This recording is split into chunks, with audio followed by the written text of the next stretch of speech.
Welcome to the Collab Podcast. My name is Michelle. And my name is Devin. On this podcast, we explore concepts of self-mastery and community collaboration Through in-depth panel discussions and intimate interviews with dance's most prominent figures. Yeah. She my peanut butter jelly snack, pull it, ride, blushy, painting. That's my sunshine when it's raining. That's my boo, yeah. When I'm all alone, she pull through. So I'm going to say welcome to the Community Lab. I'm Michelle, and then you can say I'm Devin. Okay. Welcome to the Community Lab. I'm Michelle. And I'm Devin.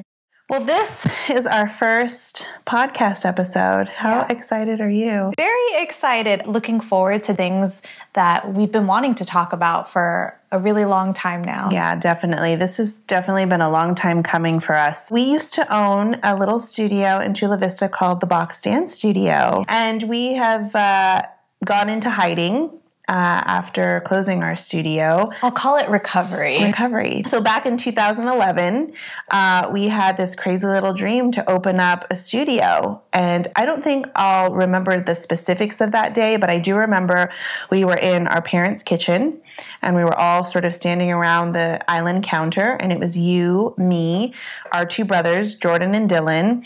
And then I think we even had Erik, Molina, and Chavia Blankenship with us at the time.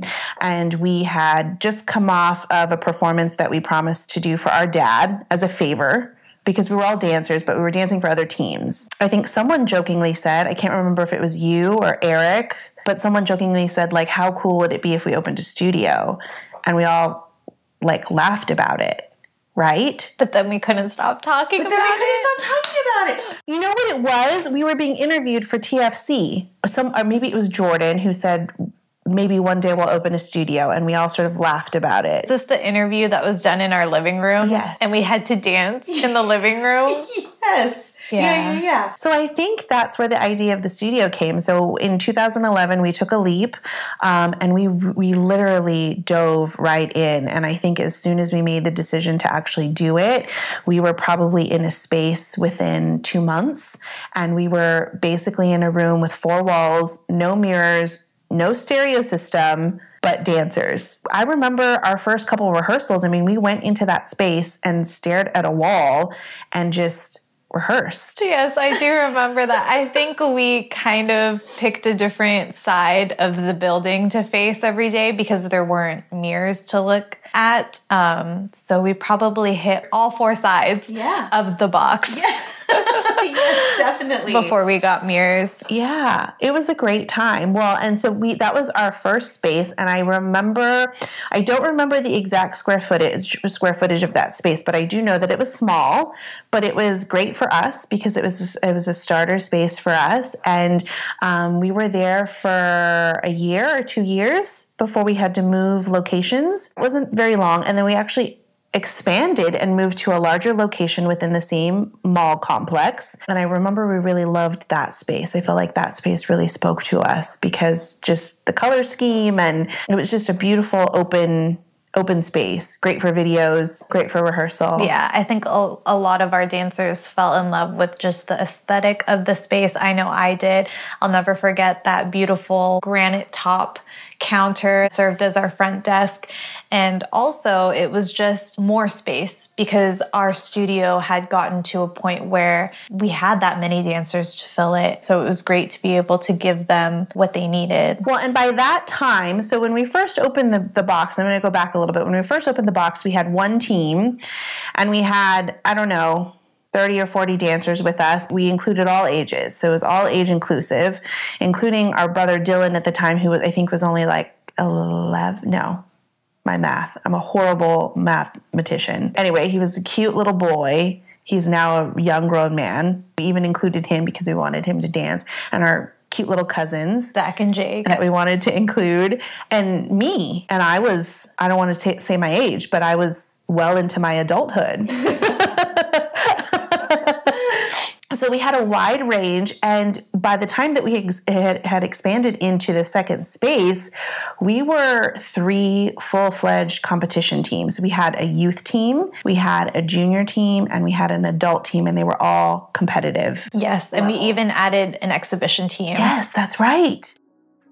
Hey guys, I know we're just getting into this podcast episode, but we are going to take a very quick break. We had some of our alumni send us some messages so that you could hear what they were up to, and we're going to take a quick break right now to hear from one of our previous directors, Mr. Emmanuel Barongan.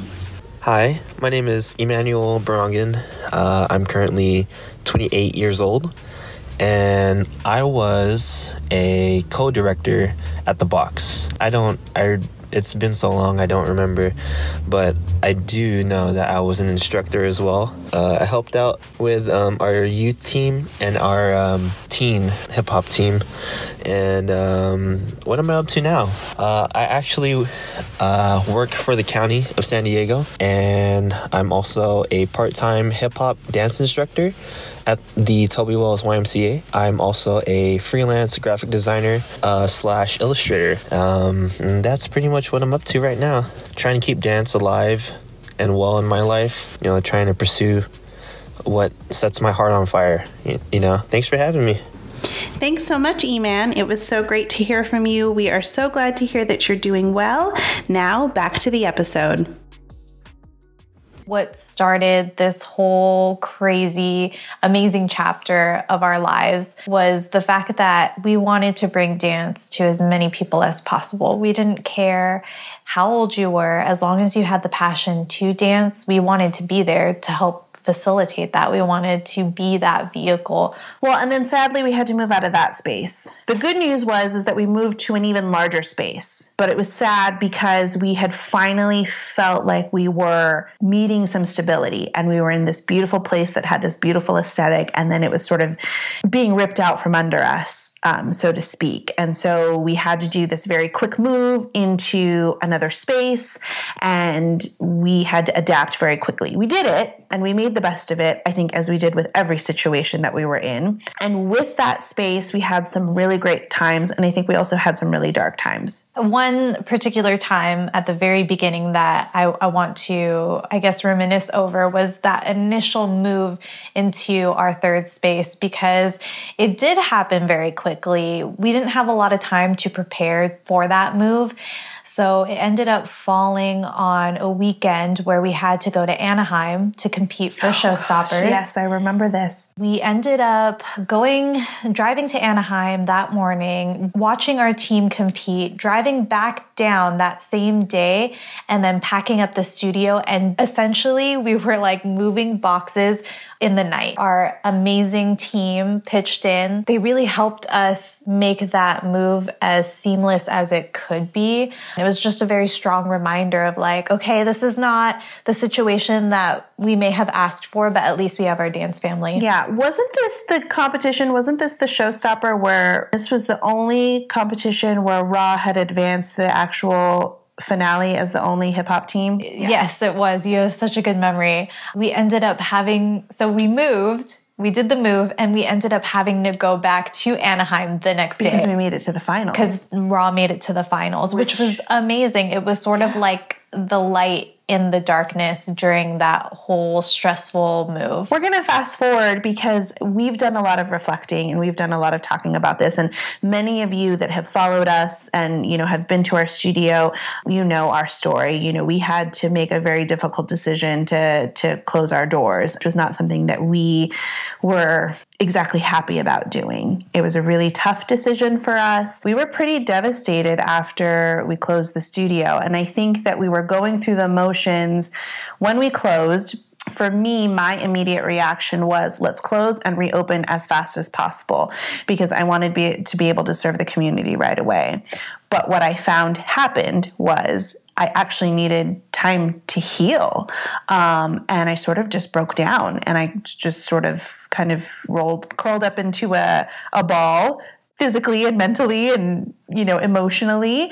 And I had a little bit of an internal breakdown. I mean, I don't know. Did you feel the same way? Yeah, I absolutely did. And for those listeners who may not know our journey, we actually opened the Box Dance Studio as a passion project. It was something that we truly pulled out of the goodness of our hearts to give to the community. It definitely was a self-serving project as well, because we're both very passionate about dance. So I think that's where the sort of like mental and physical breakdown came in when we did have to close and say goodbye to a chapter that was so very much our lives for those amazing 6 years. We had to make a really tough decision with closing the studio. We actually were given the option to continue.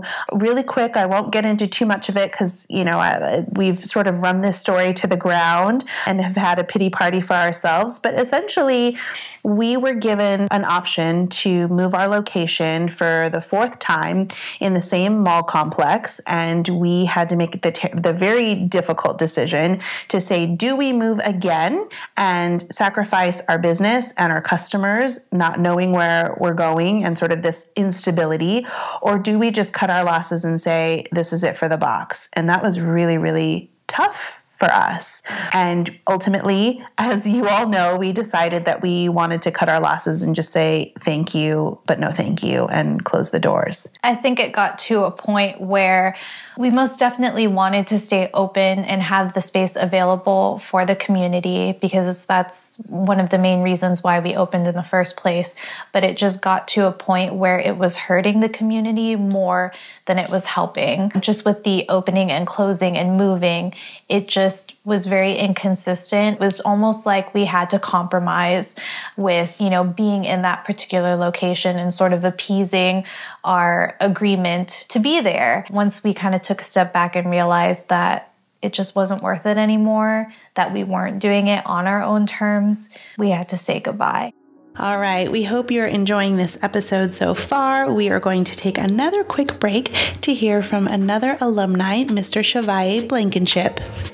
Hey, what's up? My name is Chavia Blankenship. I am 33 years old, and the positions that I used to hold at the box were choreographer, assistant, and co-director. There was a lot that I was involved in. Definitely wore many, many hats. And currently right now what I am up to is I am attending Santa Monica College.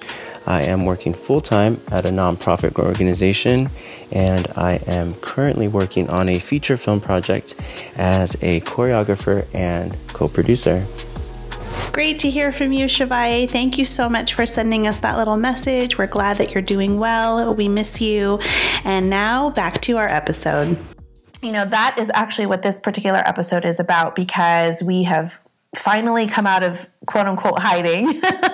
And we've had a lot of time to reflect, and we just really wanted an opportunity to share with you kind of our life after the close of the studio. I mean, it's been really difficult for us. It's taken us this long to really openly talk about it and really come to terms with our feelings, because ultimately, yes, it was a business and we tried to be as professional as possible. We definitely had some hiccups. I am guilty of, maybe not always being professional, but I always tried my best. And I think part of why it was so devastating is because even though we tried to treat it as a business, it never really was about a business for us. It was about our passion. It was about serving the community. And I think that's why it hit us so hard and was so devastating. I really want to emphasize to our listeners that it was such a painful experience that we were hit with not only anger and frustration, but I think a lot of shame. We had built this community. I mean, the community was already there, right? But we had built such a strong relationship with our dance community, and to not be able to serve them anymore, we had failed. And we've taken this time, like Michelle said, to reflect, but also to learn from that experience. And I think too, it's funny because when I had a conversation with my husband about this, right after the studio closed, he had brought up something about failure, or I had said I felt as though we failed the community and, our business failed. And he very candidly said, well, you did fail. And I remember taking that so personally. And so, I think I maybe didn't talk to him for the rest of the day.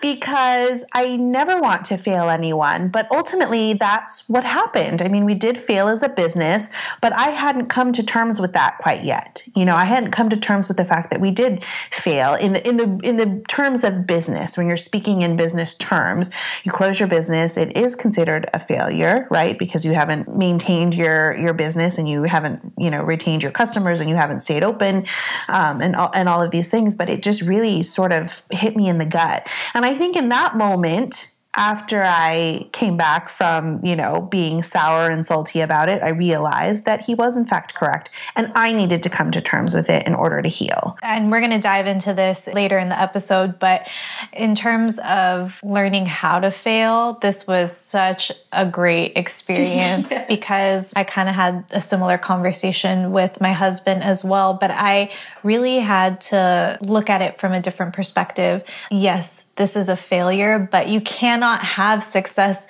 without failure. We now view failure as a measurement of our growth. And I think that's why we're here now talking about everything that happened. Hey everyone, I hope you're enjoying this episode so far. We just want to take a quick break to hear from one of our studio alumni, Kiara Pornan. Kiara came into our lives very early on when we first opened the Box Stand studio. She was there for it all the ups and all the downs. She came in as a prospective student and came out of it as one of our lifelong friends. So let's hear from our girl, Kiara. Hi, I'm Kiara Pornan. I'm 19 now. When I danced with the Box, I was the captain and eventual co-director of RAW, our youth team. And now I'm in Providence studying aesthetics and modern culture and media at Brown. Thank you so much, Kiara, for taking the time to check in with us on the podcast. We love you and we miss you so much, and we want to do a proper episode with you in the future. Without further ado, let's jump back into this episode.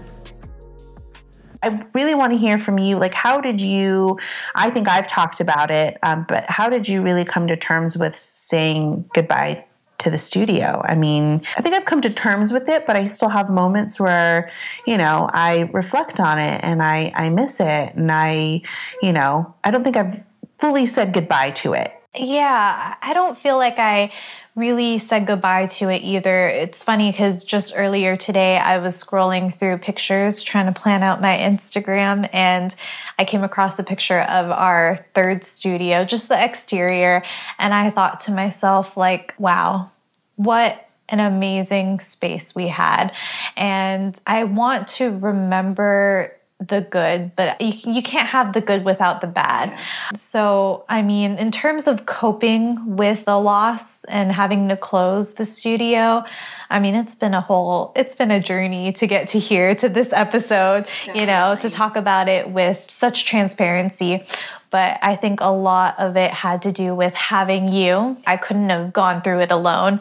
So I'm very lucky that I was able to even dream up a small business with my sister, because not a lot of people can say that. Yeah. When I look back on my life before the studio, it's crazy because we didn't have a background in running a small business. No. So when I think about sort of where we were before the studio and where we are now, I think that helps a lot in really having a bird's eye view of what this journey looks like. Because yes, you can look at that one specific time where, we got the notice that we were being asked to move. And I still remember the anger and the blood rushing. I still remember those times very vividly, but kind of zooming out into the bigger picture, it's beautiful. I think that's really beautifully put, because I think part of our healing process and part of our process of saying goodbye was really trying to come to terms with taking the good with the bad.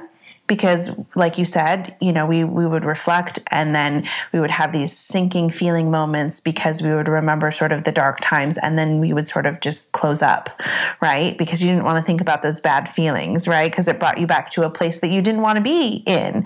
And so I think that was really part of our healing process, was really just making sure that we knew that the bad had to come with the good. And so when we were reflecting on those good memories, we had to sort of work through those bad memories too, and really be okay with those. I think too, a lot of it had been condensed during our time of running a studio because we weren't experienced. So everything was new to us, and we had to do a lot of critical thinking, a lot of problem solving, a lot of things on the fly. And there wasn't really a lot of time to emotionally process things. So once the studio closed, it was like kind of opening Pandora's box of emotion. There was definitely a lot of crying, a lot of sleepless nights. Well, and we've talked about this before, and I don't, I'm going to talk about this pretty openly, but we even had moments where I was scrolling through Instagram, and, as dancers, I follow a lot of fellow dancers and teams. And I had moments where I would just scroll right past through someone's feed or, someone's dance post because it hurt too much, or I was reveling in the loss of our studio, that I couldn't share in the joy of their accomplishments. And that was really hard. And now I can talk openly about it because I've healed from it and I don't feel that way anymore. But I remember sharing that with you at the time. And that was really hard for me to openly talk about because, I didn't want to be that person that just was being salty. I don't feel like I'm that type of person in day to day, but whatever I was experiencing with the loss of our studio, it really threw me for a loop. And I was really feeling selfish in those moments. And I would just sort of fly past, a lot of fellow dancers' posts without really liking them or acknowledging them, and not really showing the love. And I'm shameful for that, but that was how much we were hurting, or I was hurting. I absolutely was in the same dark space. And I know that we closed off a lot of our relationships that we had built with the studio just because it hurt so much. It might not seem like it makes sense because in coping, you need a strong support system. But again, I think it kind of goes back to those feelings of shame. I'm getting choked up about it now. I can feel my throat closing up because those feelings were so, so powerful. One of the best things about our dance journey so far has been the friendships that have come out of it. So we just want to take a quick break to hear from one of our studio alumni, Erik Molina. Erik has been with us since the very beginning with Pride Rise Dance Company, and even before that, we consider Erik to be part of our family. Erik is someone that we confide in for all of our decisions, dance or otherwise. So let's go ahead and check in with Erik. Hey, it's Erik James Molina here. I'm currently 31 years young. I was involved with the Box Dance Studio prior to it becoming the Box Dance Studio. I met Devin and Jordan Benares dancing in high school at Otay Ranch under Connections. They started Pride Rise Dance Company and invited me along to be a choreographer and director, and that later evolved into the Box Dance Studio. Of course, along the way, I met their sister Michelle and the rest of their family, and they allowed me to be part of the founding group that started the Box Dance Studio. In the early stages, we all wore many hats, and I was a co-director, artistic director. I taught classes at the studio, and today I currently work at Enterprise Rent-A-Car in Redding, California.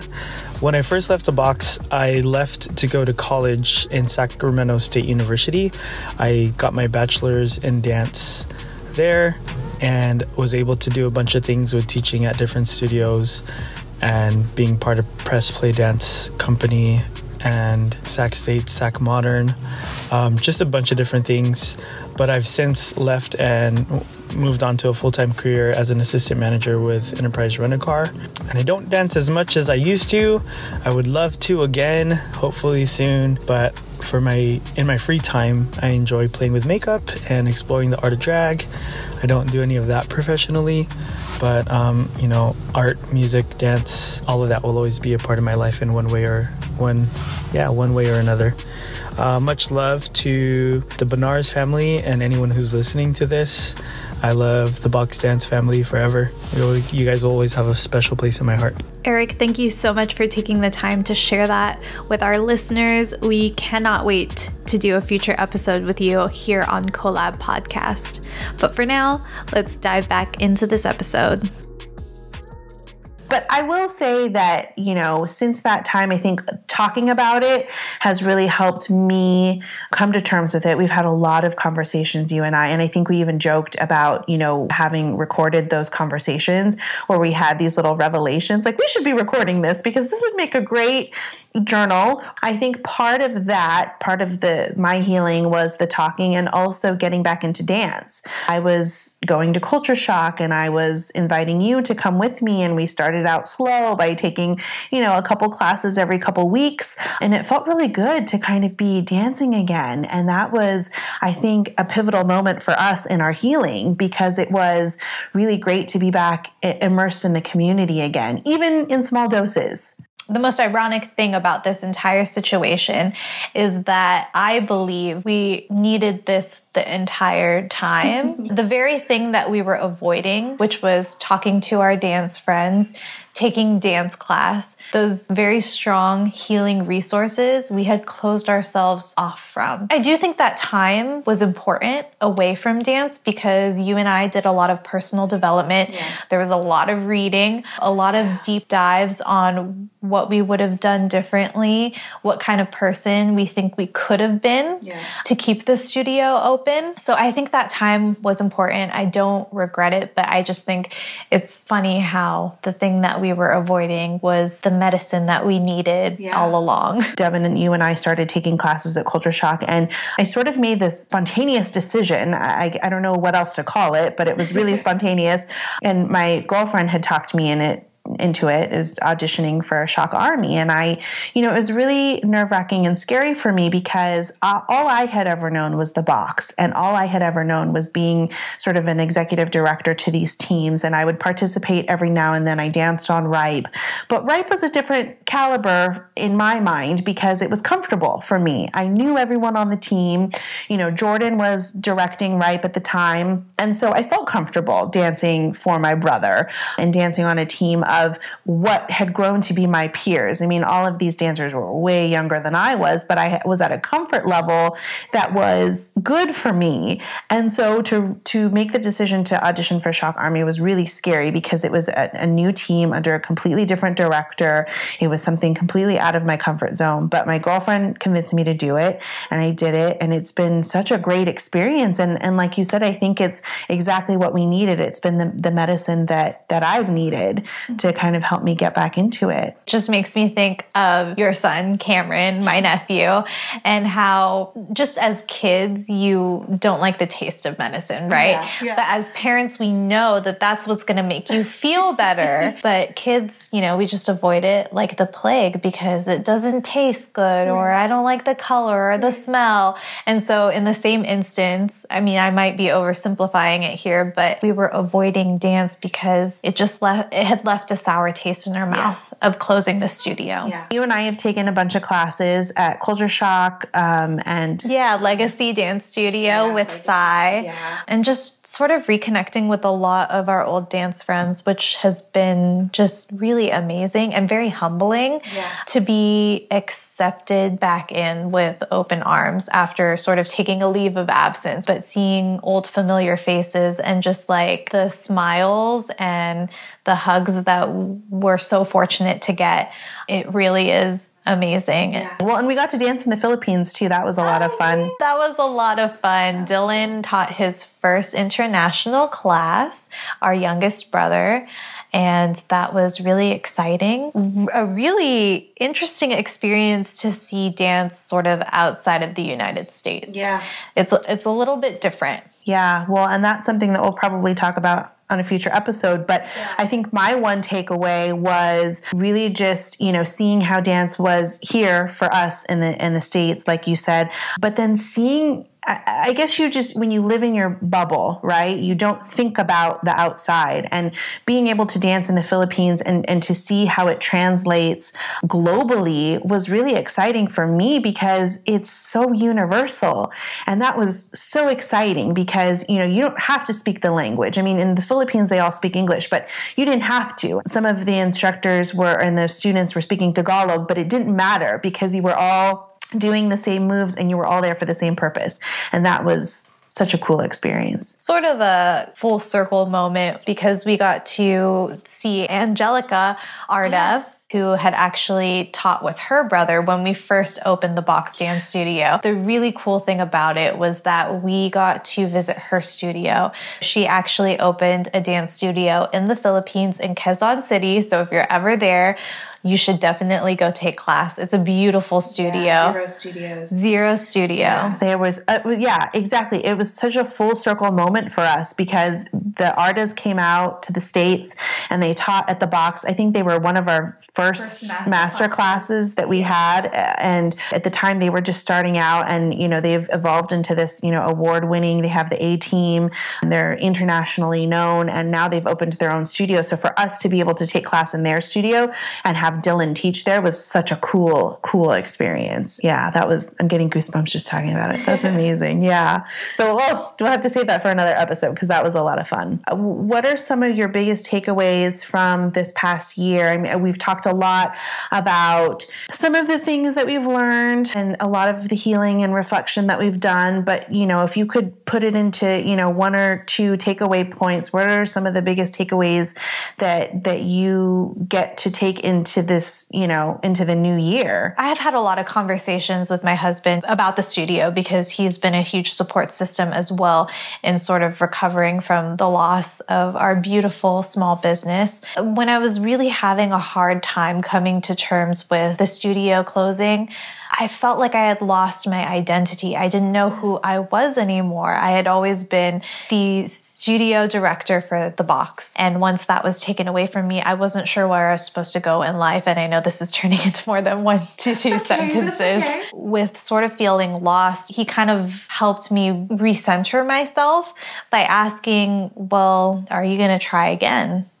And I felt like I didn't know what the answer was. I tossed and turned with that question a lot as well. So his follow-up was, well, will you regret it if you don't give it a second shot? Mm-hmm. And the answer is absolutely 100% yes. So I think that's where this podcast comes in.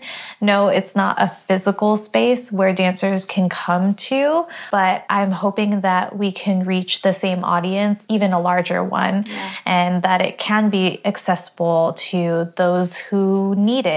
That would be like one of my biggest takeaways. And then, of course, what I had mentioned at the beginning of the episode was that this was a failure, but a failure is a measurement of our growth. So I'm looking at it now with appreciation and gratitude, whereas before, it wasn't those feelings. Definitely. Yeah. How about you? I think I feel the same. I think that probably one of the biggest takeaways for me is to sort of not go through life in fear. We ran a lot out of fear, closing the studio. Like I said, I sort of kind of broke down emotionally and physically and mentally because I was living in fear. I was living in fear of losing something that we had grown and developed and evolved into something beautiful, and sort of the loss of it really scared me because I didn't know what to do. I think it's kind of in line with what you were talking about, losing your identity. I think one of my biggest takeaways going into this next chapter is to just not be so caught up in my fear and to really just move forward based on my instinct and my gut. And I think the other thing is just this, it doesn't have to be, like you said, a physical space to be able to serve the community. And I think the purpose of this podcast is really to help re-immerse ourselves in that community without having a physical space. We can still connect with dancers in the community and still talk about things that are relevant in dance. And I think that's going to help us bridge that gap and bridge that void that you and I have been looking for since we closed the studio. So I'm really looking forward to that. with every podcast episode that we're going to do, we're going to close it with talking about what's good in the dance community. And so in future episodes, you'll hear us talk to, some of our guests, and we'll ask them what they think is good in the dance community. So Devin, what is good in the dance community with you? Okay, so first I have to tell our listeners why I love this little tidbit so much. And that's because it sort of wraps up our episode with gratitude.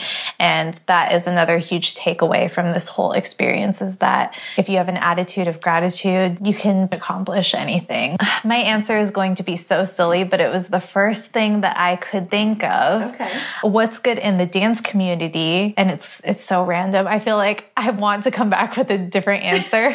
But again, it was the first thing that came to my mind. The thing that's good in the dance community right now is that my brother and I had gone to Walmart a week or two ago, and we were in the men's section looking at pants. I was trying to show my brother Dylan something, and he wasn't paying attention. And I was like, what's going on? What are you looking at? And he was staring straight up because the ad that they had was a model posing, and it was Brian Poo's pose. Which is so cool. And random at the same time. So random and so cool. But I think, silliness aside, the awesome thing about it is that dancers are really growing their presence outside of what is the dance community. Yeah. The fact that they have these places endorsing them and helping them make this a profession is really exciting.